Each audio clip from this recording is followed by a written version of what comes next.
Hello everyone, it's your favorite Scion in Space here, and I did not intend to make two power production videos back to back like this. This was simply not my intention, but they announced their PatheonSMP, so I felt I just kind of wanted to do it. So, and any excuse to talk about mythology, and especially Scion, one of my favorite RPGs ever, I will gladly take up.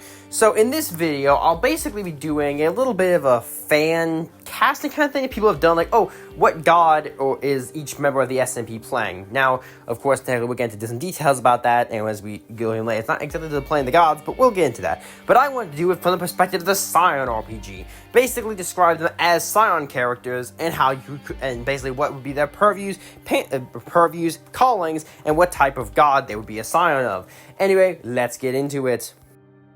Now, since I know a lot of people watching this video are probably going to be fans of like VampireSMP and Power Productions, and so therefore do not have an understanding of the Scion Ttrpg, I will simply go into what you need to know for this video. A Scion is basically either a child of a god, chosen by a god, or a fragment of a god from different real-world religions, or some of them are fictional. So like, think the Greek, Norse, Egyptian, Japanese, etc., etc. If it's a pantheon, it's probably been in Scion by this point.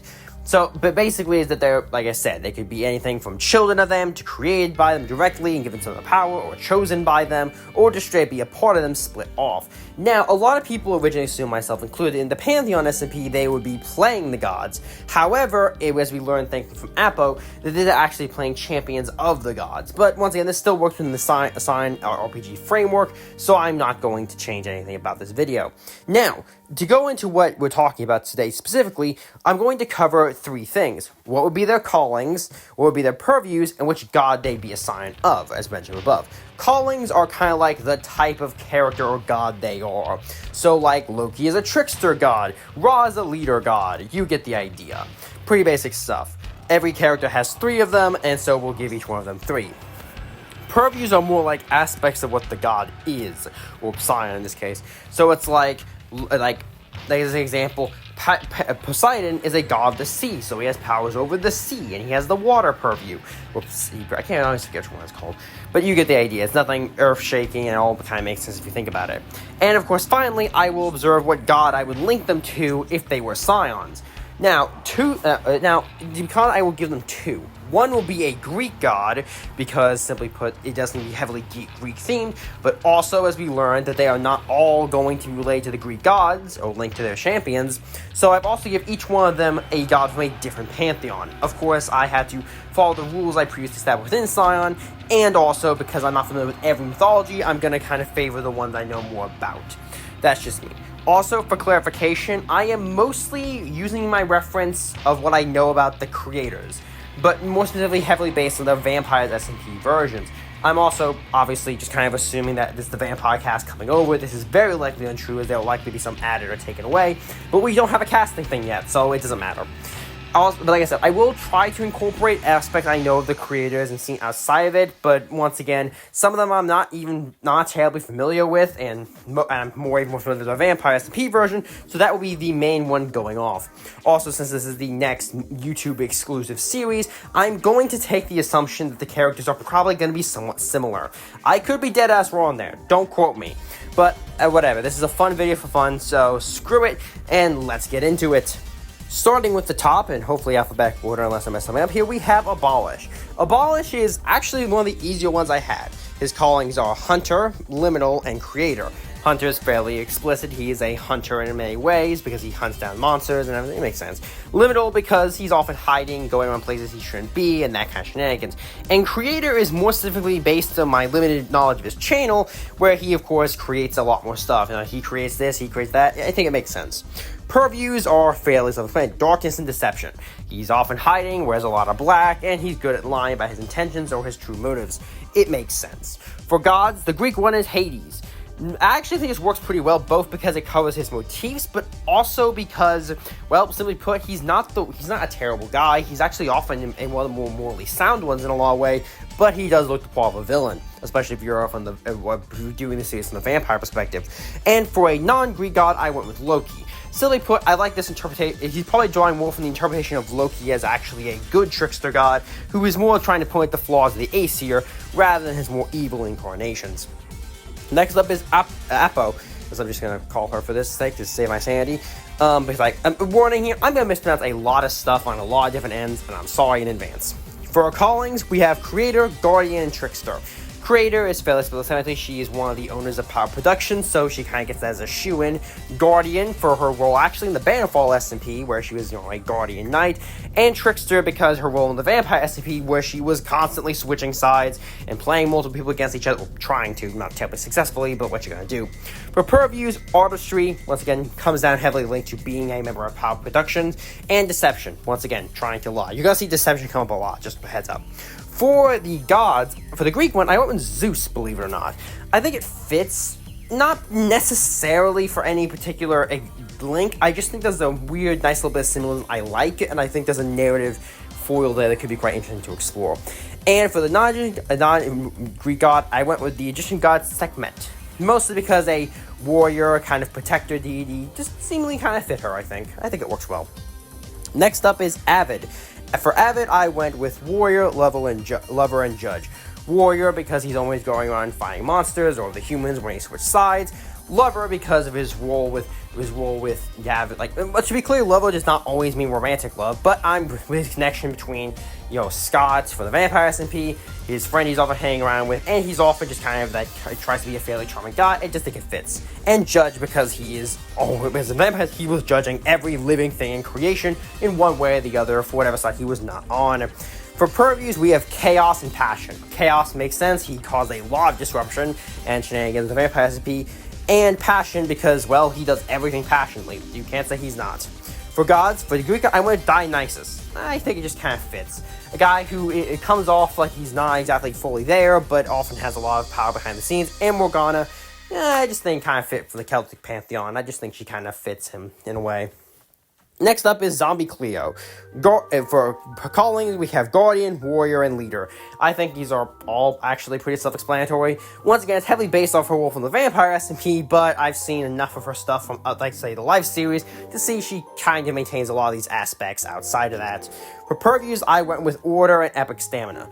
Order simply because she's the only one that actually follow a code in the entire VampireSMP, but is often a fairly trustworthy teammate in a lot of senses.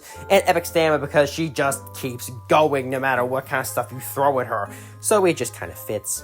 For gods, the Greek one, I went with Athena because she was fairly wise in a lot of things I've seen her in, so it makes sense.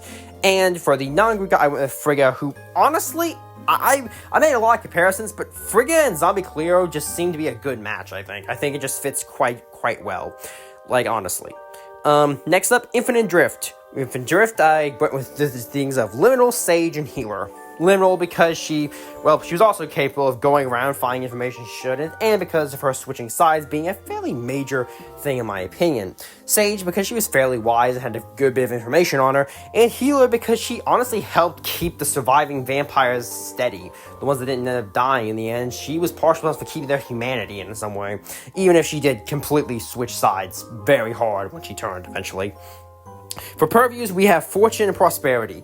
I say this mostly because out of all the vampires in the SMP, she really got almost everything she wanted. Sure, she lost Avid, but outside of that, she really won in a lot of senses, and those two things fit her well, being fairly smart in how to plan our tactics. And for the god she's linked to, first, for the Greek one is Hermes. I just think it kind of fits. She's a traveler, she wanders around. I just think it works well. And for the non-one, I went with the Japanese god Amuras. The Japanese sun god. I wish I could get her name right. This one is more of a vibe check on us. I don't know. She just seems like I could believe them being related or working together. And because of how you have drifts, totally not thing with Shelby, and it is totally not thing for the Japanese love god, and definitely dawn gods. Definitely nothing there. Don't worry. Next up is Lagundo. Lagundo is honestly one of the fun ones to do. So for his callings, he has leader, he's a healer, leader, and sage. These are all kind of self-explanatory in a lot of ways. He's a doctor, he's very knowledgeable, and he acts as a beacon for a lot of characters, giving them orders, so it just works. For even something like the Winter Holiday SMP, he fits well. Now for Purviews, Health and Journeys. Health is self-explanatory, he's a doctor, he's healer, it just makes sense. Journeys, however, I meant to represent his whole role of going from soldier who did horrible crimes to trying to be a good doctor to kind of ending someone in the middle as the vampire.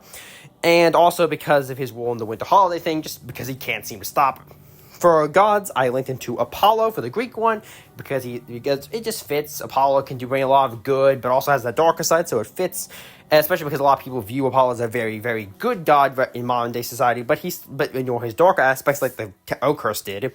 And for the non-Greek god, I went with Semet again. Once again, I think kind of works in a reverse sense. I just like it. You're gonna see some double ups sometimes. Don't worry about that. Next up is Morden / a little in the little wood. So for callings, I went with Creator, Liminal, and Warrior. Creator because he's very active outside of the SMP, so I just think it made sense. Liminal because, well, he's kind of, well, one thing, he's traveled, in his in-character description is that he goes between universes, so I just think it fits. And Warrior because he was one of the most upfront people of the militia fighting against the vampire threat. For purviews, Death and Deception. Deception is kind of a bit more, is linked partially to his own character lore, being that he is constantly kind of ending up in different universes and lying about what he is. And Death because, well, he's one of the people who die, but his death having a major effect on everything, and really just associated with it quite a lot. For gods, I linked it to Hermes again. He's a traveler, trickster, lies, just kind of makes sense in a lot of ways. And Ra is the one I decided to link him to once again from the Egyptian pantheon, just because I just think it kind of fits. Mormon is very heavily linked with life, and his death ended up being a darkening for the entire of the humans of Okurse. There was definitely a shift in the story after he died, even with the ending of it already. Next up is Owen. Owen has Creator, Lover, and Warrior. Creator, once again, he's a member of Power Productions. Lover, because his love for Lewis was a major part of his character, and he based him off his real-life wife, and overall, that she plays a very important thing to him, so I think it makes sense. And Warrior, because he was always willing to fight. He really massacred the entire town and has the entire number memorized. He's one of the most dangerous fighters in the SMP, so it just made sense. For purviews, Death, once again, don't need to explain that. He's a vampire, kills Lucky, and War, because he's always was willing to bring destruction and destroy an entire town and bring death to the humans, so it just makes sense. For gods, we have Ares. For the Greek one, pretty self-explanatory, god of war, destruction, just works. And for Norman, I went with Sun Wukong. Now granted, Sun Wukong has his war aspects and fighting aspects, but I also think it works well to represent the part of Owen that could have been better in the SMP. That also could have been chosen to be better or more noble. And you kind of see that some with what little I've seen in Bannerfall and his version there. Next up is Pearl. Pearl was actually kind of fun to do, really. Next to her, everything was Caller, Level, and Liminal. Hunter, because, well, I mean, she's a hunter, she hunts a lot, she's in the woods, he works with the riding hood, it makes sense.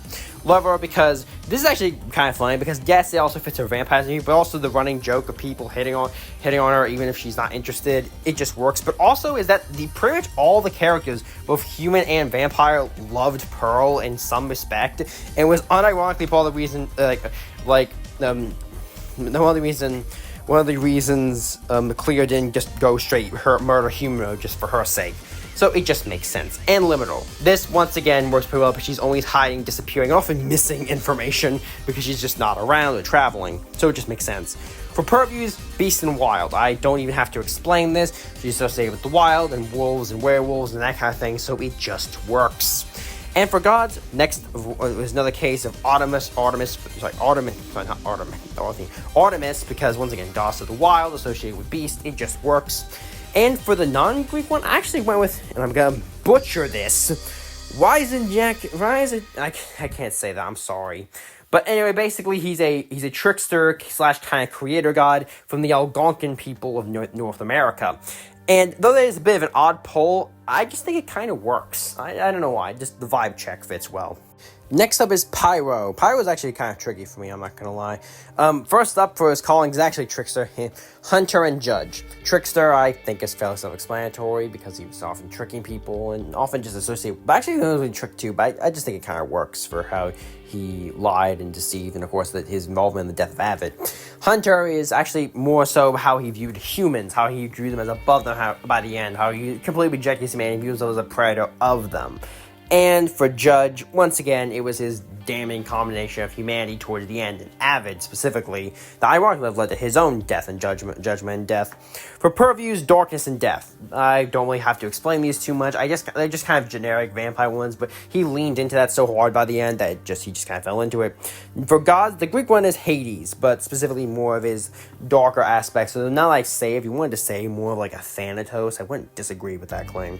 And for non-Greek gods, Loki, but unlike Abolish, this one is actually him and Abolish share the the same set of gods, I think, but where Abolish represents the good parts of them, Pyro represents the bad parts. Nice little bit of symbolism there. Unintentional on my part too.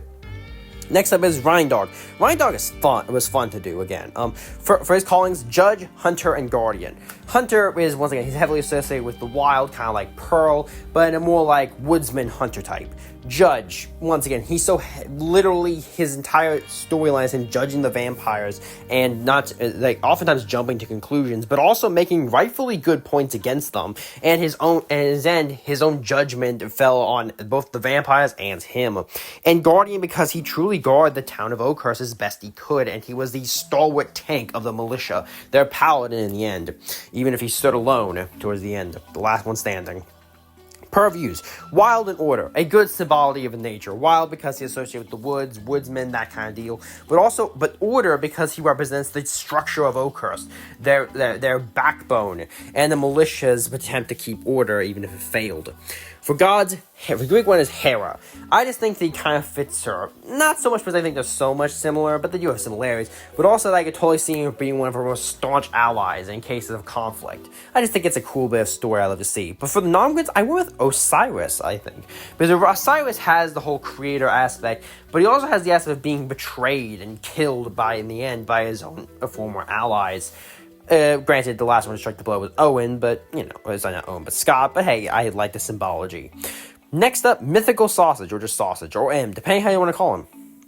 We have Creator, Guardian, Trickster. Creator, because, once again, in universe, he created the Twilight books, and it just kind of works. But also in the Bannerfall, he's a mage, and that's a very creative profession, if you ask me. Next up is Guardian, because he was part of the militia, and it took a very serious part of him. Now, while he did end up betraying the militia, I also put the fact that he clearly mourned it and regretted his decision, especially you can tell I have that opinion thanks on the PMV I made, but I just view that, and I think it's a big part of his character, because he was a founding member of the militia and spent most of the series as part of it. And Trickster because, well, he tries to trick quite a lot of people. He tries to trick people into turning into a vampire. That barely worked. That he tried to trick about why he was turned into a vampire. He's all about tricking, even if he's not super successful at it. For Purview's Artistry and Passion. Artistry is fairly simple. He's a writer, artisan. And Passion because of his passion, he wanted to become a vampire, his enjoyment of it, and immortality.